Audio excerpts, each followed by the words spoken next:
오늘 아침은 창세기 42장에서 44장까지의 말씀을 영혼의 양식으로 먹고 마시며 기도로 하나님 아버지와 교제하시는 경건 생활을 하십니다. 오늘 창세기 말씀의 중심 내용은 요셉이 자신을 애굽에 팔아버린 형들을 만나는 이야기인데요. 온 세상에 기근이 심할 때 야곱 아버지는 요셉의 형들을 애굽으로 보내는 내용입니다.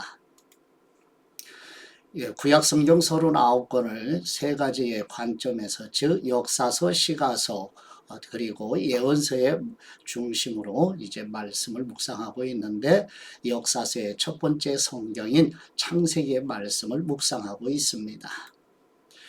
이제 오른쪽에 예루살렘, 헤브론 이 지역에 살고 있었던 야곱이 기근으로 말미암아서 형들이 이제 요셉 동생을 애굽에 팔아 넘긴 바로 그 요셉의 땅에 양식을 구하러 야곱이 이제 형들을 애굽으로 보내는 내용입니다. 지도를 마음에 담으시고 본문으로 나아가도록 합니다.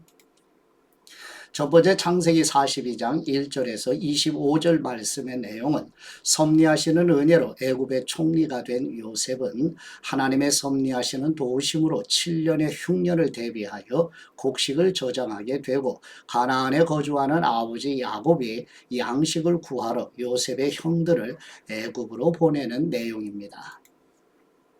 창세기 42장 1절 말씀, 야곱은 이집트에 곡식이 있다는 것을 알게 됐습니다.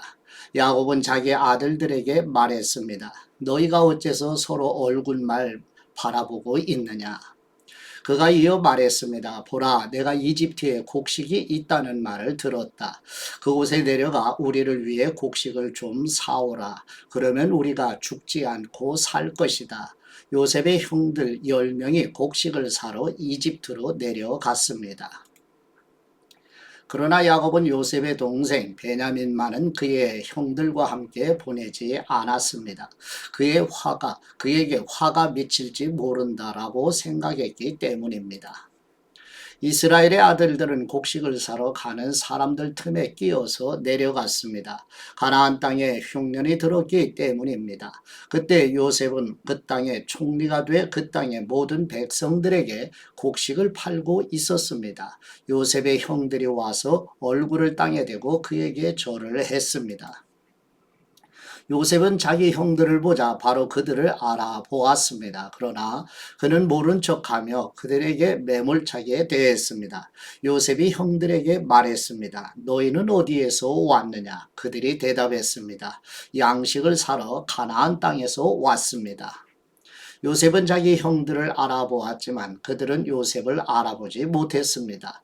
요셉은 전에 자기가 그들에 관해 꾸었던 꿈이 생각났습니다. 그가 말했습니다. 너희는 정탐꾼들이다. 너희는 우리 땅에서 허술한 곳이 어딘지를 살피러 온 것이다.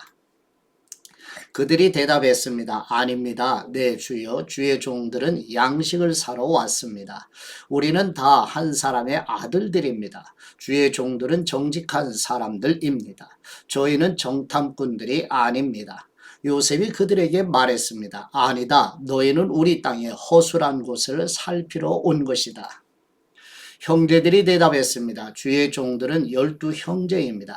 저희는 가나안 땅에 살고 있는 한 사람의 아들들입니다. 막내는 지금 아버지와 함께 있고 또 하나는 없어졌습니다. 요셉이 그들에게 말했습니다. 내가 너희는 정탐꾼들이다 라고 말한 것은 바로 이 때문이다. 그러면 너희를 시험해 보도록 하겠다. 바로의 살아계심을 걸고 맹세하지만 너희 막내가 여기 오지 않는 한 너희가 이곳에서 빠져나가지 못할 것이다. 너희 가운데 하나를 보내 너희 동생을 데려오도록 하라. 그동안 너희는 갇혀있게 될 것이다. 너희 말이 진실인지 시험해 보도록 하겠다. 만약 진실이 아니라면 바로의 살아계심을 걸고 맹세하건대 너희는 정탐꾼들임에 틀림없다. 요셉은 그들 모두를 3일 동안 가두어 놓았습니다. 3일 만에 요셉이 형제들에게 말했습니다. 이렇게 하면 너희가 살게 될 것이다. 나는 하나님을 경외하는 사람이다. 너희가 만약 정직한 사람들이라면 너희 형제들 가운데 하나가 여기 감옥에 남고 나머지는 흉년 때문에 굶고 있는 너희 집안 식구들을 위해 곡식을 가지고 돌아가라. 그러나 너희는 막내를 내게 데려와야 한다. 그래야만 너희 말이 진실이라는 게 증명되고 너희가 죽지 않게 될 것이다. 형제들은 그렇게 하기로 했습니다. 형제들이 서로 말했습니다. 정말로 우리가 우리 동생 때문에 벌을 받고 있구나.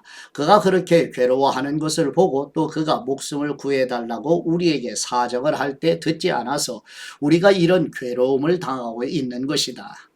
르벤이 말했습니다. 내가 그 아이에게 죄를 짓지 말라고 했는데도 너희가 내 말을 듣지 않았다. 이제 우리가 그의 핏값을 치르게 됐다. 그들 사이에는 통역관이 있었기 때문에 그들은 요셉이 자신들의 말을 알아듣고 있는 줄을 몰랐습니다. 요셉은 형들에게서 물러나와 울었습니다. 그러고 나서 다시 돌아와서 그들에게 말하고 형제들 가운데 시므온을 골라내서 그들이 보는 앞에서 묶었습니다. 요셉은 종들을 시켜 형제들의 자루를 곡식으로 채우되 각 사람의 돈을 각자의 자루에 도로 넣어주며 여행에 필요한 음식들도 따로 주라고 명령했습니다. 그들은 그대로 행했습니다. 아멘. 두 번째 창세기 42장 26절에서 38절 말씀의 내용은 요셉은 자신의 동생 베냐민을 데려오도록 아버지 야곱의 둘째 아들 시므온을 애굽에 남기고 나머지 형들은 다시 가나안으로 돌려보내는 내용입니다. 창세기 42장 26절 말씀 형제들은 나귀에 곡식을 싣고 그곳을 떠났습니다. 그들 가운데 하나가 여관에서 나귀에게 먹이를 주려고 자루를 열었다가 자루 아귀에 자기 돈이 그대로 들어있는 것을 발견했습니다.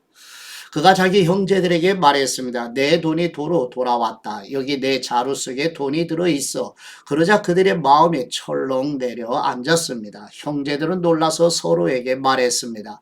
하나님께서 우리에게 왜 이런 일을 행하셨을까? 형제들은 가나안 땅에 있는 자기들의 아버지 야곱에게 가서 그동안 있었던 일들을 낱낱이 말했습니다. 그 땅을 다스리는 사람이 저희에게 매몰차게 말하면서 저희를 그 땅을 엿보러 온 정탐꾼 취급했습니다.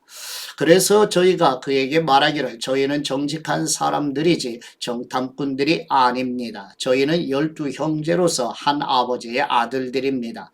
하나는 없어졌고 막내는 지금 저희 아버지와 함께 가나안 땅에 있습니다. 라고 했습니다. 그러자 그 땅을 다스리는 사람이 저희에게 말했습니다. 너희가 이렇게 하면 정직한 사람들인지 내가 알아볼 수 있을 것이다. 너희 형제들 가운데 하나를 나와 함께 여기에 남겨두고 나머지는 흉년으로 인해 굶고 있는 너희 집안 식구들을 위해 곡식을 갖고 돌아가라. 그리고 너희 막내를 내게 데려오면 너희가 정탐꾼들이 아니라 정직한 사람들인 것을 내가 알게 될 것이다. 그러면 내가 너희 형제를 다시 내줄 것이며 너희는 이 땅에서 자유롭게 다닐 수 있을 것이다. 라고 말입니다. 형제들이 각자 자기 자루를 비우려고 보니 모든 자루마다 돈꾸러미가 도로 들어 있었습니다. 그 돈꾸러미들을 보고 그들과 그들의 아버지가 겁에 질렸습니다. 아버지 야곱이 그들에게 말했습니다. 너희가 내 자식들을 빼앗아 가는구나. 요셉이 없어지더니 시므온도 없어지고 이제는 베냐민마저 데려가려 하는구나. 너희 모두가 나를 괴롭히는구나. 르벤이 아버지에게 말했습니다. 만약 제가 베냐민을 다시 아버지께로 데려오지 못한다면 제 아들 둘을 죽이셔도 좋습니다. 베냐민을 제 손에 맡기십시오. 제가 그를 도로 데려오겠습니다. 그러나 야곱이 말했습니다. 내 아들 베냐민은 너희와 함께 거기에 내려가지 못한다. 베냐민의 형 요셉이 죽었고 이제 베냐민밖에 남지 않았다. 혹시 너희가 데려가는 길에 베냐민이 해라도 입는다면 너희는 흰머리가 난 나를 슬픔 가운데 죽게 만들 것이다. 아멘. 세 번째 창세기 43장 1절에서 34절 말씀의 내용은 아버지 야곱의 허락을 받고 요셉의 형들이 요셉의 동생 베냐민을 데리고 다시 애굽으로 내려가 요셉의 동생 베냐민을 만나 눈물로 반가이 맞이하며 형제들과 음식을 나누는 내용입니다. 창세기 43장 1절 말씀. 그 땅에 기근이 심해졌습니다. 이집트에서 가져온 곡식을 다 먹고 나자 아버지가 그들에게 말했습니다. 다시 가서 우리를 위해 양식을 좀 더 사오라. 유다가 아버지에게 말했습니다. 그 사람이 저희에게 단호하게 말하기를 만약 너희 동생이 너희와 함께 오지 않으면 너희가 다시는 내 얼굴을 보지 못할 것이다 라고 했습니다. 아버지께서 만약 막내를 저희와 함께 보내신다면 저희가 내려가서 아버지를 위해 양식을 사오겠습니다.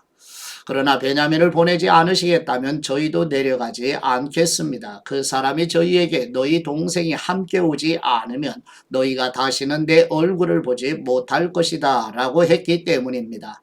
이스라엘이 물었습니다. 왜 그 사람에게 동생이 있다는 말을 해서 나를 곤란하게 만드느냐?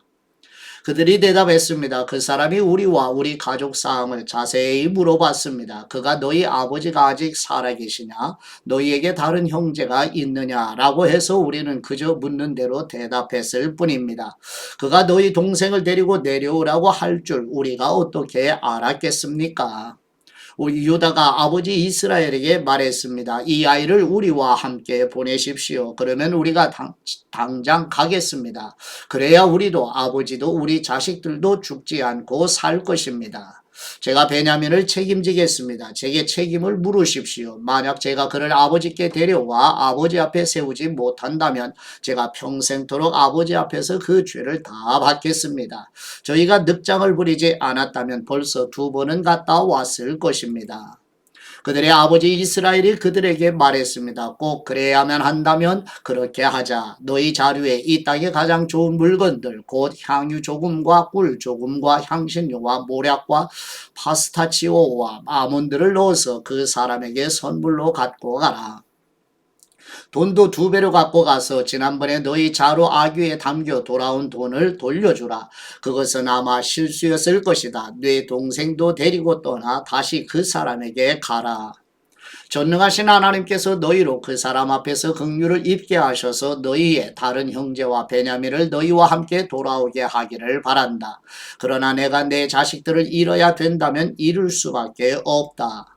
형제들이 선물과 2배의 돈을 챙겨들고 베냐민도 데리고 이집트로 내려가 요셉 앞에 섰습니다.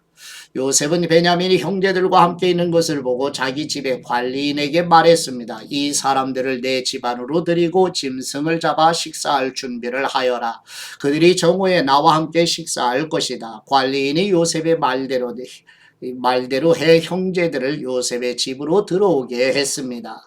형제들은 그의 집 안으로 들어가게 되니 두려워서 속으로 생각했습니다. 전에 우리 자루에 담겨서 도로 돌아온 그 돈 때문에 우리가 여기에 끌려왔나 보다. 그가 우리에게 달려들어 붙잡아 우리를 종으로 삼고 우리 나귀도 빼앗으려고 하나 보다. 그 집 문 앞에서 그들이 요셉 집의 관리인에게 다가가서 말했습니다. 그들이 말했습니다. 내 주여 실은 저희가 지난번에 여기로 양식을 사러 왔었습니다. 그런데 저희가 여관에 도착해서 저희 자루를 열어보니 각 사람의 자루 입구마다 돈이 고스란히 들어있었습니다. 그래서 저희가 그것을 다시 가져왔습니다. 그리고 저희가 양식을 살 돈을 더 가져왔습니다. 저희는 누가 돈을 자루에 넣었는지 모릅니다. 그 관리인이 말했습니다. 괜찮습니다. 두려워하지 마십시오. 여러분의 하나님 곧 여러분 아버지의 하나님께서 여러분들 자루에 보물을 넣어주신 것입니다. 저는 여러분의 돈을 받았습니다. 그러고 나서 그는 시므온을 그들에게 데려왔습니다. 관리인은 형제들을 요셉의 집으로 데리고 들어가 발 씻을 물을 주고 그들의 나귀에게도 먹이를 주었습니다. 형제들은 자신들이 거기에서 식사를 하게 되리라는 것을 들었기 때문에 정오가 돼 요셉이 오기 전에 준비해 온 선물을 챙겼습니다. 요셉이 집에 오자 그들은 준비한 선물을 집 안으로 갖고 들어가 그 앞에서 땅에 엎드려 절했습니다. 요셉은 형제들에게 잘 있었는지 묻고 난 다음에 말했습니다. 너희가 말했던 너희의 늙은 아버지는 어떠하시냐? 그분이 아직 살아계시냐? 그들이 말했습니다. 주의 종인 저희 아버지는 아직 살아계시고 잘 지내고 계십니다. 그들이 다시 머리를 숙여 절했습니다. 요셉이 눈을 들어 자기 어머니의 아들들인 자기 동생 베냐민을 보고 이 아이가 너희가 내게 말했던 그 막내냐 하고 물어보고 다시 말했습니다. 아이야, 하나님께서 네게 은혜 베푸시기를 바란다. 요셉은 서둘러서 밖으로 나갔습니다. 그가 자기 동생을 보자 애틋한 마음이 불타올랐기 때문이었습니다. 그는 울 곳을 찾아 자기 방으로 들어가 울었습니다. 그러고 나서 요셉은 얼굴을 씻고 다시 나왔습니다. 그가 마음을 진정시키면서 말했습니다. 음식을 내오너라. 사람들이 음식을 요셉에게 따로 차려주고 그 형제들에게 따로 차려주고 요셉과 함께 식사를 하는 이집트 사람들에게 또 따로 차려주었습니다. 이는 이집트 사람들은 히브리 사람들과 함께 식사하는 것을 혐오스러운 일로 여겨 그들과 함께 식사를 할 수 없었기 때문이었습니다. 형제들의 자리가 첫째부터 막내까지 나이 순서대로 요셉의 앞에 배정됐습니다. 이 때문에 형제들이 놀라 서로 얼굴을 바라보았습니다. 요셉이 자기 상에서 음식을 나눠 주었는데 베냐민에게는 다른 사람들보다 5배나 많은 양의 음식을 주었습니다. 그들이 마시며 요셉과 함께 즐거워했습니다. 아멘. 네 번째 창세기 44장 1절에서 13절 말씀의 내용은 요셉의 형제들이 애굽에서 가나안으로 돌아가는 길에 베냐민의 자루에서 은잔이 발견되는 내용입니다. 창세기 44장 1절 말씀, 요셉은 자기 집의 관리인에게 명령했습니다. 이 사람들이 갖고 갈 수 있는 양식을 이 사람들의 자루에 가득 채워주어라. 그리고 각 사람의 돈을 각자의 자루 아귀에도 도로 넣어라. 그리고 막내의 자루 입구에는 내 잔고 내 은잔을 넣고 또한 곡식값도 함께 넣어라. 관리인이 요셉이 말한 대로 했습니다. 아침이 밝자 형제들은 나귀를 이끌고 길을 떠났습니다. 그들이 성을 벗어나서 그리 멀리 가지 못했을 때 요셉이 자기 집의 관리인에게 말했습니다. 지금 그 사람들을 쫓아가 따라잡고 말하여라. 너희가 왜 손을 악으로 갚았느냐. 이것은 내 주인이 마시는 데 쓸 뿐 아니라 점을 칠 때도 쓰시는 잔이 아니냐. 너희가 악한 짓을 저질렀구나 라고 말이다. 관리인은 형제들을 따라잡고 그들에게 이 말을 그대로 했습니다. 그러나 형제들이 관리인에게 말했습니다. 내 주께서 왜 그런 말씀을 하십니까? 저희는 그런 짓을 절대 하지 않았습니다. 저희가 저희 자루의 입구에서 발견한 돈도 가나안 땅에서 다시 갖다 드렸습니다. 그런데 저희가 어떻게 관리인님의 주인 집에서 은이나 금을 훔쳤겠습니까? 만약 주의 종들 가운데 어느 누가 그것을 갖고 있다는 것이 밝혀지면 그는 죽어 마땅할 것입니다. 그리고 저희도 다 내 주의 종이 될 것입니다. 그가 말했습니다. 좋다. 너희들이 말한 대로 하자. 누구든 그것을 갖고 있는 것이 드러난 사람은 내 주의 종이 될 것이다. 그러나 나머지 사람들은 죄가 없을 것이다. 그들은 각자 자기 자루를 땅에 얼른 내려놓고 풀어보았습니다. 그 관리인이 큰아들로부터 시작해서 막내 이르기까지 짐을 뒤졌습니다. 그런데 그 잔이 베냐민의 자루에서 나왔습니다. 형제들이 자기 옷을 찢었습니다. 그리고 나귀의 짐을 싣고 성으로 되돌아갔습니다. 아멘. 다섯 번째 창세기 44장 14절에서 34절 말씀의 내용은 곡식 자루에서 은잔이 발견되어 노예가 될 위기에 처한 베냐민을 위하여 총리 요셉 앞에서 중보자 역할을 감당하는 모습으로 장차 유다 지파로 오실 우리의 중보자이시며 대제사장이신 예수 그리스도의 보여주는 내용입니다. 창세기 44장 14절 말씀, 유다와 그 형제들이 요셉의 집에 이르렀을 때 요셉은 아직 거기에 있었습니다. 그들이 요셉 앞에서 땅에 엎드렸습니다. 요셉이 그들에게 말했습니다. 너희들이 도대체 무슨 짓을 한 것이냐? 너희들은 나 같은 사람이 점을 잘 치는 줄을 몰랐느냐? 유다가 대답했습니다. 저희가 내 주께 무슨 말을 할 수 있겠습니까? 저희가 무슨 말을 하겠으며 저희의 결백을 어떻게 증명하겠습니까? 하나님께서 주의 종들의 죄악을 밝히셨으니 이제 저희와 그 잔을 가진 것으로 드러난 사람은 이제 다 내 주의 종입니다. 요셉이 말했습니다. 내가 그렇게는 하지 않을 것이다. 그 잔을 가진 것으로 드러난 사람만 내 종이 될 것이다. 그러니 너희는 너희 아버지에게 평안히 돌아가라. 그때 유다가 요셉에게 다가가 말했습니다. 내 주여 제발 내 주께 주의 종이 한마디만 할 수 있게 해주시고 주의 종에게 화를 내지 마십시오. 주께서는 바로와 같으신 분입니다. 내 주께서 이 종들에게 너희에게 아버지나 형제가 있느냐고 물으시기에 저희가 나이 든 아버지와 그 노년에 난 막내 아들이 있는데 그 형은 죽었고 그 어머니의 아들은 하나밖에 남지 않아서 아버지께서 그를 사랑하십니다라고 대답했습니다. 그러자 주께서는 종들에게 내가 직접 그 아이를 보도록 내게 데리고 내려오라고 하셨습니다. 그래서 저희가 내 주께 그 아이는 아버지를 떠날 수가 없었습니다. 그가 아버지를 떠나면 아버지께서 돌아가십니다라고 말씀드렸습니다. 그런데 주께서는 종들에게 너희 막내 동생이 너희와 함께 내려오지 않으면 너희가 다시는 내 얼굴을 보지 못할 것이다 라고 말씀하셨습니다. 그래서 저희가 주의 종고 저희 아버지께 돌아가서 내 주께서 하신 말씀을 전했습니다. 그 후 저희 아버지께서 다시 가서 양식을 좀 더 사오라고 하셨습니다. 저희가 우리는 못 내려갑니다. 다만 우리 막내 동생이 우리와 함께 간다면 가겠습니다. 막내 동생이 우리와 함께 가지 않으면 우리가 그분의 얼굴을 볼 수가 없기 때문입니다. 라고 말씀드렸습니다. 그러자 주의 종인 저희 아버지께서 저희에게 말씀하셨습니다. 너희도 알듯이 내 아내가 내게 두 아들을 낳아주었다. 그런데 그 가운데 하나는 내게서 떠났다. 내가 생각하기에 그는 분명히 갈기갈기 찢겨 죽었을 것이다. 그 후로 나는 지금까지 그 아이를 다시 볼 수 없었다. 그런데 너희가 이 아이까지 내게서 데려갔다가 혹시라도 그가 해를 입는다면 너희는 흰머리가 난 나를 슬픈 가운데 죽게 만들 것이다 라고 하셨습니다. 그러니 만약 제가 주의 종인 저희 아버지께 돌아갔을 때 이 아이가 저희와 함께 있지 않는다면 저희 아버지의 목숨이 이 아이의 목숨에 달려있기 때문에 저희 아버지께서 이 아이가 없는 것을 보실 때 돌아가시고 말 것입니다. 주의 종들이 주의 종 곧 저희 아버지를 흰머리로 슬픈 가운데 죽게 만드는 것입니다. 주의 종이 저희 아버지께 이 아이를 책임지겠다고 하면서 제가 만약 그를 아버지께 데려오지 못하면 제가 평생토록 아버지 앞에서 그 비난을 다 받겠습니다라고 말했습니다. 그러니 제발 이 아이 대신 이 종이 내 주의 종으로 여기 남게 하시고 이 아이는 자기 형들과 함께 고향으로 돌아가게 해 주십시오. 아멘. 아버지께 받은 말씀으로 아버지께 감사기도 드리십니다. 자녀들의 기도를 이루시는 우리 하나님 아버지, 위기에 처한 베냐민을 위해 요셉 앞에서 중보적 사명을 감당한 유다처럼 교회 성도들도 제사장적인 사명을 실행하여 가족과 교회와 나라와 민족을 위하여 아버지께 간청의 기도를 드리게 하옵소서. 우리의 중보자이시며 대제사장이신 우리 주 예수 그리스도의 이름으로 기도드립니다. 아멘.